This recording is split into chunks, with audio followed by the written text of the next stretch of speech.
Hello everyone, good morning. और जैसा कि आप सभी लोगों के लिए यहाँ पर हम एसएससी एमटीएस के प्रीवियस ईयर के क्वेश्चन करवा रहे हैं। तो आपके 18 सेट यानी कि 18 सेट मैंने डन कर दिए हैं। ये आपका 19 आपका होने वाला है, जो कि 19वां सेट आज हम करवाने वाले हैं। तो बिना टाइम वेस्ट के शुरुआत करेंगे। और अगर आपने पीछे के 18 सेट नहीं देखे हुए हैं तो आप जाइए, आपको एक प्लेलिस्ट मिल जाएगा और उस प्लेलिस्ट में जो है आपको सारे के सारे वीडियोज मिल जाएंगे प्रीवियस जो मैंने अपलोड कर रखे हैं।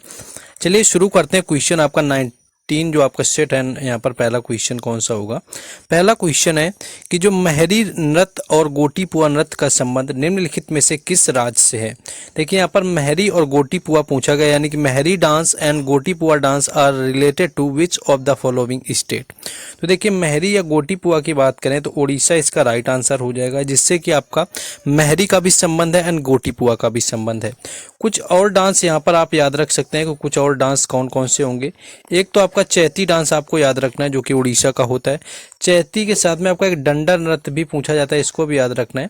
चैती नृत्य हो गया आपका, डंडर नृत्य हो गया, इसके साथ साथ आप छऊ नृत्य को भी याद रख सकते हैं, क्योंकि ये भी काफी पूछा जाता है। कलर यहाँ पर सही नहीं हो पा रहा, एक्चुअली ब्लैक कर देता हूँ। तो छऊ हो गया आपका, डंडा हो गया, चैती हो गया, ये सारे आपके डांस हो गए, उड़ीसा के ही हैं। और अगर पर्व यानी कि फेस्टिवल की भी बात कर ली जाए कौन कौन से होते हैं, तो एक तो आपका रज पर्व हो गया, ये चीज याद रखना है। और रज पर्व आपका कृषि से संबंधित होता है और ये कितने दिन के लिए सेलिब्रेट होता है, तो 3 दिनों के लिए इसका सेलिब्रेशन होता है। इसके साथ में आपका एक नुआ खाई हो गया, कई बार पूछा जाता है, नुआ खाई हो गया, रज पर्व हो गया। धानु यात्रा अगर आपसे पूछ ले किस राज्य का फेस्टिवल है, तो धानु यात्रा की भी अगर मैं बात करूं तो ये भी आपका उड़ीसा का है। जगन्नाथ यात्रा आपका पूछ लूं तो ये भी है आपका। चेरा पन्हा आपसे अगर पूछ लिया जाए तो चेरा पन्हा जो होता है ये भी आपका क्या है, उड़ीसा से ही संबंधित फेस्टिवल है। तो ये सारे आप लोग याद रखेंगे। आगे बढ़ेंगे, लेकिन उससे पहले आपको बता दूं कि देखिए मॉक टेस्ट का इतना ज़्यादा इंपॉर्टेंस है ना हमारे किसी भी गवर्नमेंट जॉब के प्रिपरेशन में, तो वो आपके लिए बेहतर है आपके यहाँ पे जो मैं बताने जा रहा हूँ। क्योंकि बिना मॉक टेस्ट के आप जो है अच्छे से कुछ भी स्कोर नहीं कर सकते हैं यहाँ पर। और सबसे बेस्ट जो मुझे मॉक टेस्ट लगता है वो है टेक्स्ट बुक का मॉक टेस्ट, जिसका आपका जीत का संकल्प चल रहा है, जो कि 28 से लेकर के 31 यहाँ पर मई तक, जिसके अंतर्गत आपको क्या होगा कि 263 में जो है यहाँ पर टेक्स्ट बुक का पास प्रो मिला है, जो कि आपका सबसे लोवेस्ट प्राइस है अभी 2024 का, क्योंकि इतना कम प्राइस देखने को नहीं मिलता है। मेरा कूपन कोड आप राज10 यूज करिए, आपको 12% का ऑफ मिलेगा, जिसमें कि आपको 263 में मिल जाएगा। परचेज करने का जो लिंक है वो आपको डिस्क्रिप्शन में दिया जा चुका है। किसी भी एग्जाम की आप तैयारी करती हैं, मैं ये नहीं कहता कि आप केवल एसएससी की करें, आप एसएससी करिए, आपका सीजीएल का हो, सीएचएसएल हो, एमटीएस हो, डिफेंस का करिए, आप बैंकिंग का करिए, किसी भी कैटेगरी के आपके एग्जाम की तैयारी करते हैं तो यानी कि 1 पास फॉर ऑल एस एग्जाम, यानी कि सारे एग्जाम इससे कवर हो जाएंगे। 700 से ज़्यादा एग्जाम के आपको टेस्ट पेपर और प्रीवियस ईयर पेपर मिल जाएंगे। 80,000 से भी ज़्यादा इसमें आपको मॉक टेस्ट मिलते हैं, जो कि 650 अलग अलग एग्जामों के अंतर्गत। 20 लाख से ज़्यादा स्टूडेंट इसमें इनरोल हैं। एंड और दूसरी बात आपसे बता दूं, 17,000 से ज़्यादा प्रीवियस ईयर पेपर, और जो कि आपके 12 लैंग्वेज में अवेलेबल है, यानी कि आप किसी भी स्टेट से आते हैं आप 12 लैंग्वेज में ये पा सकते हैं। तो सबसे बेस्ट ऑप्शन है, बेस्ट ऑफर है। डिस्क्रिप्शन में लिंक दिया हुआ है आपको परचेज करने का, आप जाइए परचेज करिए। 1 साल का वैलिडिटी इसमें मिलता है। ऑफर का लाभ उठाइए, क्योंकि इतना सस्ता नहीं मिलेगा। और डेली एक मॉक टेस्ट लगाइए, नहीं तो जो लोग मॉक टेस्ट लगा रहे हैं, अच्छे से तैयारी कर रहे हैं, उनसे आप ऑलरेडी ही पीछे हो जाएंगे। तो एक मॉक टेस्ट दीजिए, इस तरह से कुछ फॉर्मेट मिलेगा। और टेक्स्ट बुक जो है इसलिए बेहतर है क्योंकि इसका जो इंटरफेस आपको दिया हुआ है ये बिल्कुल एसएससी की तरह है। जिस तरह से आप एग्जाम देते हैं उस तरह का ही इंटरफेस इसमें मिलता है, यानी कि पूरा आपका ईजी गोइंग है, आसानी से आप बिल्कुल फैमिलियर फील करेंगे। आ जाते हैं अपना टॉपिक के ऊपर। आई होप कि आप लोग इसको परचेस कर लेंगे। बाकी मेरा कूपन कोड अगर आप लोग लगाते हैं तो मुझे क्या होता है, उस लिंक से जाकर के लेते हैं तो मुझे थोड़ा सा फाइनेंशियली सपोर्ट होता है। तो थोड़ा फाइनेंशियली सपोर्ट देखिए सब किसी को चाहिए होता है, तो इसलिए जाकर के आप लिंक से करेंगे तो मुझे थोड़ा सा बेनिफिट मिलता है। तो ताकि क्या करूं कि आपके लिए जो है अच्छे से अच्छा कंटेंट ला सकूं। नेक्स्ट आते हैं अगले क्वेश्चन में। नेक्स्ट है आपका कि सांची का स्तूप किस राज्य में स्थित है। In which state is Sanchi stupa located. तो देखिए ये सिंपल सा आपका है क्वेश्चन, मध्य प्रदेश इसका राइट आंसर हो जाएगा। यानी कि जो सांची का स्तूप है ये मध्य प्रदेश में स्थित है। और ये बनवाया किसके द्वारा गया था, अगर मैं इसकी बात करूं तो ये बनवाया गया था अशोक के द्वारा, जो कि बौद्ध धर्म से अपनाया हुआ था एक्चुअली, जो कि मौर्य साम्राज्य से रिलेटेड था आपका जो है अशोक। ये याद रखेंगे। और क्या याद रखेंगे, हाँ इसको ये याद रखिए कि इसको यूनेस्को में किस वर्ष शामिल किया गया, यानी कि अगर यूनेस्को की बात कर लें, क्योंकि यूनेस्को का भी पूछते हैं, तो ये था आपका 1989 यानी कि 1989 के टाइम पर क्या हुआ, यूनेस्को की विश्व धरोहर में जो है सांची के स्तूप को शामिल किया गया था। और अगर सबसे बड़े स्तूप की बात करें कि विश्व का सबसे बड़ा स्तूप कौन सा है, तो वो है केसरिया स्तूप। तो ये भी याद रखेंगे, बिहार का जो केसरिया स्तूप है, जो आपका सबसे बड़े स्तूप में से एक है आपका। नेक्स्ट आगे हम लोग क्वेश्चन देखेंगे। नेक्स्ट है, दक्षिणी चीन सागर निम्नलिखित में से किस महासागर का हिस्सा है? South China Sea is a part of which of the following oceans. देखिए, इससे पहले एक क्वेश्चन एक दिन आपका आया हुआ था, जिसमें क्वेश्चन ये आपका था कि जो अरब सागर है आपका, यानी कि अरबियन सी है, ये किस आपका महासागर का हिस्सा है? ये आपसे पूछा गया था, मैंने प्रीवियस ईयर में कराया हुआ, यानी कि प्रीवियस जो सेट एक कराया उसमें मैंने बताया भी हुआ था। और यहाँ पर आपका सदर्न आपका चाइना से यानी कि चीन सागर पूछ रहा है, तो चीन सागर जो है वो रिलेटेड होगा आपका प्रशांत महासागर से, यानी प्रशांत महासागर का ही जो एक हिस्सा है वो है यहाँ पर दक्षिणी चीन सागर। और अरब सागर अगर आप लोगों को याद हो, क्योंकि मैंने 1 या 2 सेट पहले ही करवाया है, तो जो अरब सागर है वो है आपका हिंद महासागर का हिस्सा, इसको भी याद रखेंगे। हिंद महासागर का हिस्सा है अरब सागर, और यहाँ पर प्रशांत महासागर का है दक्षिणी चीन सागर हिस्सा। और ये दोनों question MTS previous year question के, तो ये आपको इस तरह से याद रखना है, क्योंकि ये किसी भी एग्जाम में आपके रिपीट हो सकते हैं। नेक्स्ट आ जाते हैं अगले क्वेश्चन में। नेक्स्ट है कि विच मेडल या प्लेस हैज देवेंद्र झांझड़िया वोन in the world athlete grand prix, यानी कि जो देवेंद्र झांझड़िया हैं, इन्होंने विश्व एथलीट ग्रैंड प्रिक्स में कौन सा मेडल जीता हुआ था? तो देखिए, देवेंद्र झांझड़िया की बात करें तो इन्होंने ग्रैंड प्रिक्स के अंदर जो है जीता हुआ था यहाँ पर सिल्वर मेडल, यानी कि रजत पदक जो है इसका राइट आंसर हो जाएगा। रजत पदक जीता हुआ था देवेंद्र झांझड़िया ने। और बाकी देवेंद्र झांझड़िया की अगर मैं बात कर लूँ कि इनका संबंध जो है किस खेल से, तो इनका जो संबंध है वो है भाला फेंक से। और भाला फेंक से आप लोग नीरज चोपड़ा को जानते होंगे, लेकिन देवेंद्र झांझड़िया भी जो है भाला फेंक से रिलेटेड है। एंड ये क्या है, आपके पैरा एथलीट हैं, ये आपको याद रखना है, यानी कि ये पैरा एथलीट है, यानी कि पैरा गेम्स में भाग लेते हैं, पैरा एथलीट है। इनका एक जो है यहाँ पर इनका हाथ नहीं है, इनका जो बायां हाथ है वो पूरा कटा हुआ है, यहाँ पर कोहनी के एल्बो के पास से जो है इनका हाथ कटा हुआ है देवेंद्र झांझड़िया का। और ये भाला फेंकते अपने राइट हैंड से।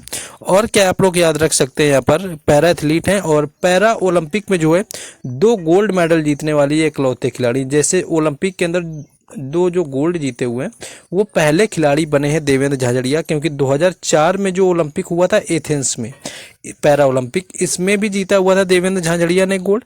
और 2016 का जो रियो ओलंपिक हुआ था इसके अंदर भी देवेंद्र झाझड़िया ने गोल्ड जीता हुआ था। इसी तरह जब महिला का पूछा जाता है कि ओलंपिक में 2 पदक जीतने वाली एकमात्र महिला कौन है, तो महिला की जब बात आती है तो वो बन जाती है पीवी सिंधु, क्योंकि पीवी सिंधु ने क्या किया, 2016 के रियो ओलंपिक में सिल्वर जीता, और 2020 का जब टोक्यो ओलंपिक हुआ था तो इसमें ब्रॉन्ज मेडल जीता हुआ था। तो ये चीज़ आप लोग याद रखेंगे। नेक्स्ट क्वेश्चन है आपका। नेक्स्ट क्वेश्चन बड़ा सा आ चुका है। देखिए, ये क्वेश्चन ऐसे ना समझ आया करें तो आप लोग उसको स्किप कर सकते हैं, उसको बाद में देखेंगे, ठीक है, ज़्यादा परेशान नहीं होंगे। इसमें आपका है कि राष्ट्रीय आय लेखांकन में अंतिम और मध्यवर्ती वस्तुओं के बीच अंतर ज्ञात करना क्यों महत्वपूर्ण है? देखिए, अगर मैं बात करूं कि जो आपका यहाँ पर राष्ट्रीय आय लेखांकन में जो अंतिम और मध्यवर्ती वस्तुएं होती हैं, इनके बीच का अंतर इसलिए यहाँ पर ज्ञात करना आवश्यक होता है, क्योंकि क्या है आपका कि जो आर्थिक विकास आपका होता है और उत्पादकता की जो अधिक सटीक माप करने में सहायता करता है, यानी कि अधिक आर्थिक जो आपका विकास होता है और आपकी उत्पादकता की अधिक किस तरह से हो रही है अधिकता, उसका जो सटीक एनालिसिस होता है वो इस वजह से किया जाता है। तो ये आप यहाँ पर ऑप्शन डी आपका राइट आंसर हो जाएगा। नेक्स्ट क्वेश्चन आगे है, निम्नलिखित में से कौन सा राज्य का नीति निर्देशक तत्व सिद्धांत नहीं है? देखिए, नीति निर्देशक तत्व क्या होते हैं, ये किसी राज्य की बढ़ोतरी के लिए जरूरी होते हैं, जिनको हम डीपीएसपी के नाम से जानते हैं। तो ये आपका डीपीएसपी होता है, और डीपीएसपी आपको पता है संविधान के भाग 4 में दिए गए हैं, और अनुच्छेद 36 से लेकर के 51 तक है, इतना तो आपको भी पता है। और मैं बात करूं यहाँ पर ये पूछा है कि इनमें से कौन सा है जो डीपीएसपी नहीं है, विच of the following is not a directive principle of state policy. तो देखिए, पहला आपका दिया गया स्मारकों का संरक्षण, यानी कि कंजर्वेशन ऑफ मोन्यूमेंट्स। तो ये क्या है, ये आपका डीपीएसपी के अंतर्गत आता है। लेकिन अगर इससे अगर आपका कभी आर्टिकल पूछ ले, मान लो कि इसका आर्टिकल कौन सा होता है, तो आर्टिकल जो 49 होता है, आर्टिकल 49 के तहत जो होता है आपका स्मारकों यानी कि मोन्यूमेंट का जो कंजर्वेशन होता है वो करना करना होता है। नेक्स्ट है समान नागरिक संहिता यानी कि यूनिफॉर्म जो है सिविल कोड। तो यूनिफॉर्म सिविल कोड भी आपका आर्टिकल 44 में आता है, यानी कि आपको पता है 36 से लेकर के 51 तक सारे डीपीएसपी हैं, तो ये भी आपका क्या है डीपीएसपी हो गया। नेक्स्ट है न्यायपालिका को कार्यपालिका से अलग यानी separation the judiciary from the executive, यानी कि जो यहाँ पर आपका है सेपरेशन दिखाया गया जुडिशियरी से लेकर के आपका एग्जीक्यूटिव के बीच से, ये आर्टिकल 50 के तहत होता है, तो आर्टिकल 50 भी आपका डीपीएसपी में आ गया। नेक्स्ट है residence in any part of India, यानी कि भारत के किसी भी हिस्से में निवास करना, तो ये हमारा मौलिक अधिकार आता है और मौलिक अधिकार भाग 3 में दिए गए हैं आपके 12 से 35 तक अनुच्छेद यानी, तो ये आपका ऑप्शन 4 यहाँ पर राइट आंसर हो जाएगा, जो कि आपका डीपीएसपी ना होकर के क्या है ये आपका फंडामेंटल राइट है यहाँ पर, जो कि किस आपका आर्टिकल में आता है। तो अगर मैं आर्टिकल की बात करूं तो आर्टिकल 19(1)(e) में आता है, ये चीज याद रखना, आर्टिकल 19(1)(e) में यहाँ पर आ जाता है। नेक्स्ट क्वेश्चन है पंडित भीमसेन जोशी का संबंध किस घराने से है? Pandit Bhimsen Joshi is belong to which family? तो यहाँ पर किराना घराना यानी कि ऑप्शन बी राइट आंसर हो जाएगा। तो किराने घराने से संबंध है पंडित भीमसेन जोशी का। और पंडित भीमसेन जोशी की बात करें घराने की तो करीम खान थे, वो किराना घराने के संस्थापक थे, इसको भी याद रखना है। और गंगूबाई हंगल अगर आपसे पूछे, क्योंकि गंगूबाई हंगल का भी नाम कई एग्जाम में पूछा गया एसएससी के, तो गंगूबाई जो हंगल है इनका भी संबंध अगर आपसे पूछे तो वो भी किराना घराना से होगा, पंडित भीमसेन जोशी को भी होगा। और पंडित भीमसेन जोशी को 2009 में भारत रत्न दिया गया, संगीतकार थे भारत के, तो ये भी आपका इंपॉर्टेंट क्वेश्चन बनता है 2009 का भारत रत्न का। और आप लोग याद रख सकते हैं जसराज याद रख सकते हैं, यानी कि जो पंडित जसराज, यहाँ पर पंडित भीमसेन जोशी की बात हो गई, पंडित जो जसराज हैं इनका संबंध है मेवाती घराने से, ये चीज याद रखना है, मेवाती घराने से भी पूछ लेते हैं, तो मेवाती घराने से पंडित जसराज संबंधित है। और हाँ जो आपका किराना घराना आता है ये मुजफ्फरनगर यूपी के अंतर्गत आता है। और आप याद रखिए बड़े गुलाम अली खान का भी पूछ लेते हैं, यानी कि बड़े गुलाम अली खान है, अगर आपसे ये पूछे कि बड़े गुलाम अली खान जो हैं ये किस घराने से संबंधित हैं, तो इनका जो घराना होता है वो पटियाला घराना हो जाता है, ये भी इंपॉर्टेंट क्वेश्चन है, मार्क कर लेना। नेक्स्ट आ जाते हैं अगले क्वेश्चन में। आई होप कि अगर थोड़ा भी आप लोग अच्छे से देख रहे होंगे तो आपको एग्जाम में क्वेश्चन जरूर मिलेंगे। नेक्स्ट है कि भारत के किस राज्य में स्थानांतरित खेती को बरिंगा के नाम से जाना जाता है? In which state of India is shifting cultivation known is as Bringa? देखिए बरिंगा के नाम से जो स्थानांतरित खेती होती है वो जानी जाती है उड़ीसा में। ऑप्शन जो 4 है ये आपका राइट आंसर हो जाएगा, उड़ीसा में जाना जाता है। बाकी आपसे उत्तर पूर्वी यानी कि अगर मैं बात कर लूँ नॉर्थ ईस्ट यानी कि असम की मैं बात कर लूँ, अरुणाचल प्रदेश, जो उधर के आपके जितने भी स्टेट आते हैं उत्तर पूर्वी, वहां पर जो स्थानांतरित खेती होती है उसको झूम खेती कहा जाता है। ये भी क्वेश्चन डायरेक्ट पूछ लेगा कि उत्तर पूर्वी में आपकी स्थानांतरित खेती को क्या कहते हैं, तो वो झूम खेती कही जाती है, ये चीज आपको याद रखना है। बाकी अगर मैं बात करूं यहाँ पर कि और आपके कौन से राज्य हो गए, जैसे कि आपका पूनम पूछ ले, पूनम, देखिए ओनम आपका कहाँ मनाया जाता है? ओनम आपको पता होगा कि ओणम केरल में होता है, तो पूनम भी आपका कहाँ पर होता है? केरल, यानी कि स्थानांतरित खेती को केरल में किस नाम से जानते हैं? तो पूनम के नाम से जानते हैं। आंध्र प्रदेश की बात करें, यानी कि अगर मैं आंध्र प्रदेश की बात कर लूं तो आंध्र प्रदेश में स्थानांतरित खेती को किसके नाम से जानते हैं? तो वो हो जाएगा पोडू, पोडू के नाम से जानते हैं स्थानांतरित खेती को आंध्र प्रदेश में। और इसी नाम से उड़ीसा में भी जानते हैं, लेकिन आपका बरिंगा के नाम से भी जानते हैं, ये चीज आपको याद रखना। ये खेती क्या होती है कि इसमें कि पेड़ों को काटकर जला दिया जाता है, फिर जुताई वगैरह करके वहां पर खेती करी जाती है। नेक्स्ट क्वेश्चन आगे है, नेक्स्ट है वह ईरानी शासक कौन था जिसने कि 1739 में दिल्ली शहर पर हमला किया और भारी मात्रा में धन दौलत लूट लिया था? Who was the Iranian rural who attacked the city of Delhi in 1739 and located a huge amount of wealth? तो यहाँ पर देखिए आपको फेवरेट क्वेश्चन है, आपको पता होगा कि नादिर शाह जो था आपका राइट आंसर हो जाएगा, क्योंकि नादिर शाह ने जो है 1739 में दिल्ली पर अटैक किया और वहां पर काफी सारा कुछ लूट लिया था। बस क्वेश्चन यहाँ से ये पूछ देते हैं कि इस समय जो है मुगल शासक कौन था, यानी कि यहाँ पर मुगल शासक कौन था? तो मोहम्मद शाह जो रंगीला है, मोहम्मद शाह रंगीला आपको पता होगा, मोहम्मद शाह रंगीला सबसे मदमस्त शासक रहा हुआ है मुगलों का, ये जो है उस समय वहां पर शासन कर रहा था। इससे क्या हुआ था कि यहाँ पर तख्ते ताउस जो था, जिसको मयूर सिंहासन बोलते थे, तख्ते ताउस हो गया या जो आपका मयूर सिंहासन हो गया, इसको भी चुरा करके ले गया था नादिर शाह, जो कि किसके द्वारा बनवाया गया था तख्ते ताउस? तो उसका आंसर शायजहां होता है। और क्या याद रख सकते हैं, सिकंदर से आप ये याद रख सकते हैं कि सिकंदर के समय कौन था आपका शासक। जब सिकंदर आक्रमण करने आया हुआ था तो नंद वंश का शासक जो है घनानंद जो है शासन कर रहा था मगध साम्राज्य पे। ये भी आप पूछ लेते हैं समकालीन। नादिर शाह के समय मोहम्मद शाह था और तख्ते ताउस और कोहिनूर जो है चुरा करके नादिर शाह ही ले गया था, जो कि ईरान का शासक रहा हुआ था। नेक्स्ट क्वेश्चन आगे है। देखिए, जो लोग मॉक टेस्ट नहीं देते तो उनसे मैं बोल दूंगा कि मॉक टेस्ट आप लोग जरूर दीजिए, क्योंकि मॉक टेस्ट के बिना क्या ही आप है अच्छे से आप तैयारी नहीं कर सकते। तो मॉक टेस्ट आपको देना जरूरी है, आपको अनिवार्य है, जिससे आपकी एक्यूरेसी अच्छी होगी, आप कहीं ना कहीं आपकी स्पीड मेंटेन हो जाती है, सारी चीज़ें अच्छी होती हैं, तो उसको आपको देना है। बाकी मैंने परचेज करने का लिंक भी आपको डिस्क्रिप्शन में दिया गया है। और टेक्स्ट बुक का मुझे लगता है कि मॉक टेस्ट सबसे बेहतर है, इससे बेहतर आपको नहीं मिलेगा, ईजी है यूज करना उसको। नेक्स्ट है कि मुक्तेश्वर नृत्य महोत्सव 14 से 16 जनवरी तक किस राज्य में मुक्तेश्वर मंदिर में आयोजित किया जाता है। देखिए, क्वेश्चन यहाँ से आपसे ये भी डायरेक्ट पूछता है कि मुक्तेश्वर जो मंदिर है वो किस राज्य में स्थित है। तो जहाँ पर मुक्तेश्वर मंदिर होगा वहीं पर ये आपका डांस होगा मुक्तेश्वर। तो उड़ीसा इसका राइट आंसर हो जाएगा। यहाँ पर मुक्तेश्वर आपका मंदिर भी है, जिसको गढ़ मुक्तेश्वर मंदिर कहते हैं। आपका कामाख्या देवी मंदिर अगर यहाँ पर पूछ ले तो कामाख्या देवी आपको मंदिर पता होगा कि असम में आता है। और आपको अयप्पा भगवान का मंदिर अगर आपसे कभी पूछ ले कि अयप्पा भगवान का मंदिर कहाँ पर है, तो अयप्पा भगवान का केरल में है। ये भी आप लोग याद रखेंगे। देखिए, ये जो आपका मुक्तेश्वर नृत्य है ये 3 दिनों के लिए मनाया जाता है। और इसके साथ साथ आपका कोणार्क जो मंदिर है ये भी उड़ीसा में, ये भी डायरेक्ट क्वेश्चन आता है कोणार्क मंदिर किस राज्य में है। तो कोणार्क जो आपका ये भी आपका कहाँ पर है, उड़ीसा में। और डांस नृत्य की बात करने से खजुराहो आपका जगह का नाम भी है, मंदिर भी है खजुराहो का, और खजुराहो डांस भी आपका बनाया जाता है। तो खजुराहो डांस कहाँ का है, वो एमपी का है, और वो खजुराहो टेम्पल पर किया जाता है, जो कि चंदेल शासक यानी कि जो रूलर हुए थे चंदेल, उनके द्वारा यहाँ पर बनाया गया था। नेक्स्ट क्वेश्चन आगे है।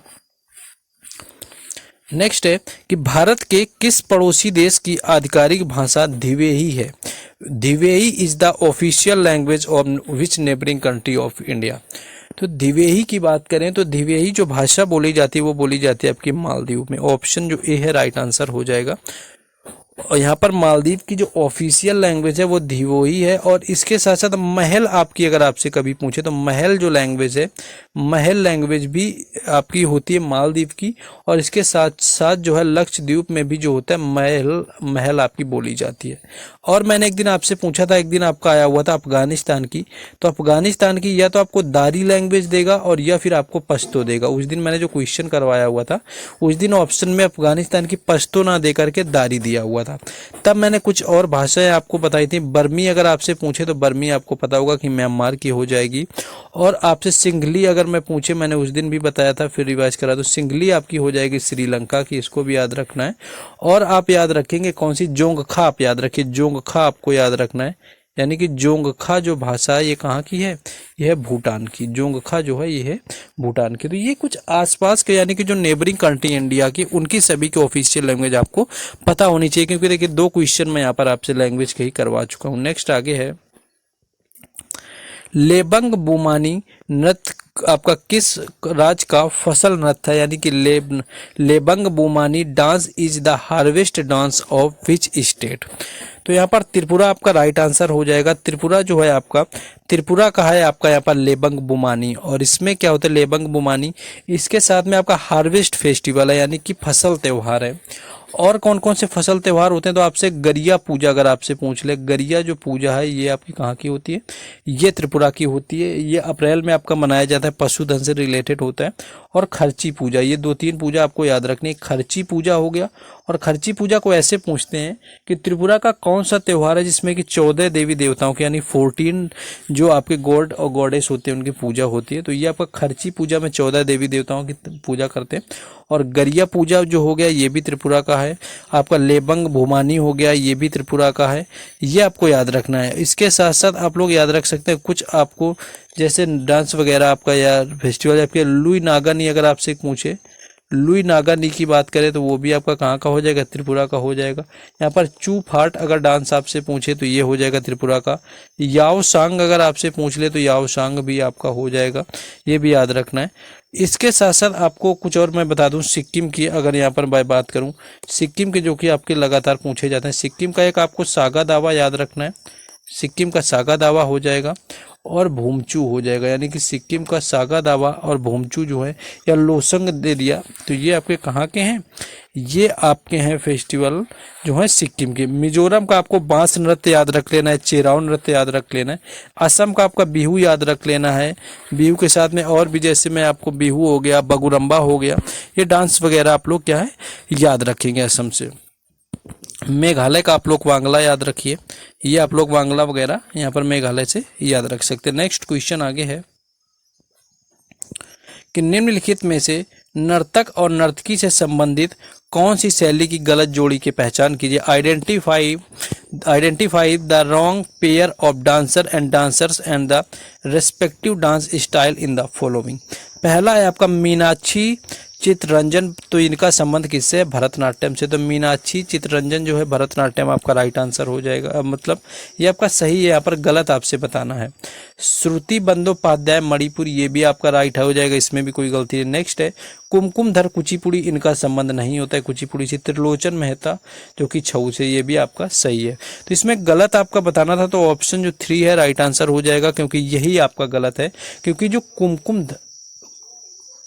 कुमकुम जो धर हैं ये किससे संबंधित है, कथक से। कुमकुम धर का जो संबंध है वो किससे है, कथक डांस से। ये चीज आपको याद रखना है। नेक्स्ट आगे है कुमकुम धर, आपको याद हो गया जो मैंने आपको बताया। कुमकुम धर के साथ में कुछ और नाम यहाँ पर याद रखिए।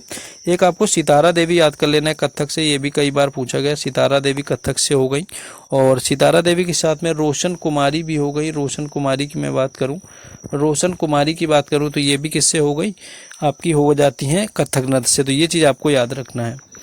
नेक्स्ट क्वेश्चन है भारत में प्रथम महिला विश्वविद्यालय की स्थापना किसने करी हुई थी। तो भारत में अगर प्रथम महिला विश्वविद्यालय की मैं स्थापना की बात करूं तो ये करा हुआ था किसने, घोड़ों केशव कर्वे ने। घोड़ों केशव कर्वे थे, इन्होंने क्या किया, establish the first women university in India.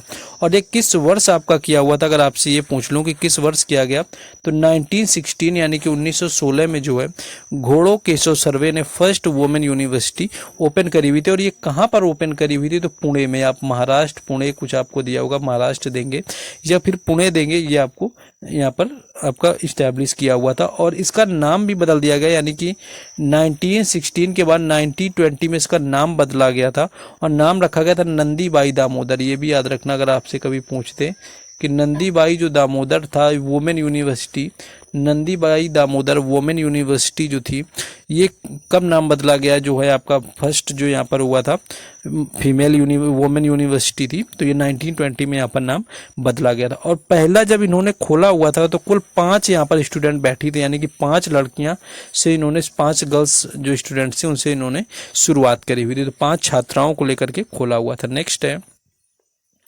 निम्नलिखित में से किस राज्य में खेलो इंडिया यूनिवर्सिटी गेम्स का तीसरा संस्करण आयोजित किया गया। देखिए खेलो इंडिया यूथ गेम जो आपका यूनिवर्सिटी गेम हो गया, यूथ गेम्स हो गया, इन सारे गेम्स में क्या होता है कि आपके अलग अलग तरह के जो होते हैं आपके गेम्स आते हैं।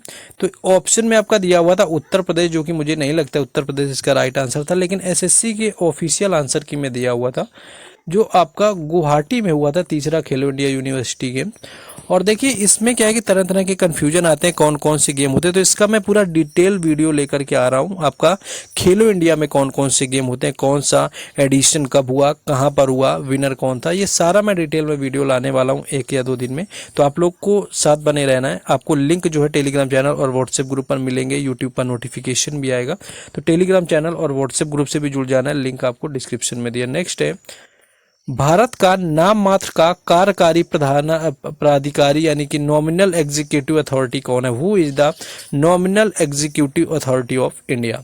तो यहाँ पर राष्ट्रपति आपको राइट आंसर हो जाएगा, यानी कि जो आपका रियल आपका जो अथॉरिटी होती है सारी वो तो पीएम यानी कि प्रधानमंत्री के पास ही होते हैं। जो आपका नॉमिनल जो आपका कॉन्जिक्यूटिव यहाँ पर एग्जीक्यूटिव अथॉरिटी होता है वो आपका होता है प्रेसिडेंट। तो ऑप्शन ए यहाँ पर राइट आंसर हो जाएगा। नेक्स्ट क्वेश्चन है एटीएम का पूर्ण रूप क्या? What is the full form of ATM? ये बिल्कुल आसान सा क्वेश्चन आपसे पूछा गया था। तो ऑटोमेटेड तो आपका होता ही है, ऑटोमेटेड 2 में दिया। ट्रांजैक्शन नहीं होता है, एक्चुअली आपका टेलर होता है। तो ऑटोमेटेड टेलर मशीन आपका राइट आंसर हो जाएगा। ट्रांजैक्शन मत समझ लेना कि पैसे निकलते हैं तो ट्रांजैक्शन हो जाएगा। तो ऑटोमेटेड जो टेलर मशीन राइट आंसर हो जाएगा ऑप्शन 4, जो कि एटीएम का फुल फॉर्म है। नेक्स्ट क्वेश्चन है,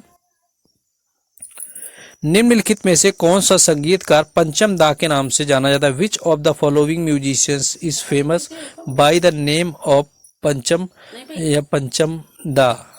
तो आपको याद रखना है आर.डी. वर्मन इसका राइट आंसर हो जाएगा, यानी कि ऑप्शन ए राइट आंसर हो जाएगा। और आर.डी. वर्मन का अगर आपसे पूरा नाम पूछ ले तो ये नाम है पूरा राहुल देव वर्मन। ये क्या है?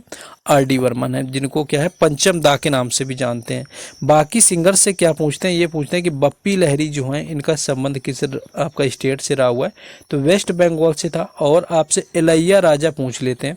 इलैया राजा की बात करें, इलैया राजा जो है संगीतकार किस राज्य के हैं? तो ये है तमिलनाडु के। ये भी याद रखना है, इलैया राजा तमिलनाडु से संबंधित हैं। ये भी यहाँ पर पूछते हैं।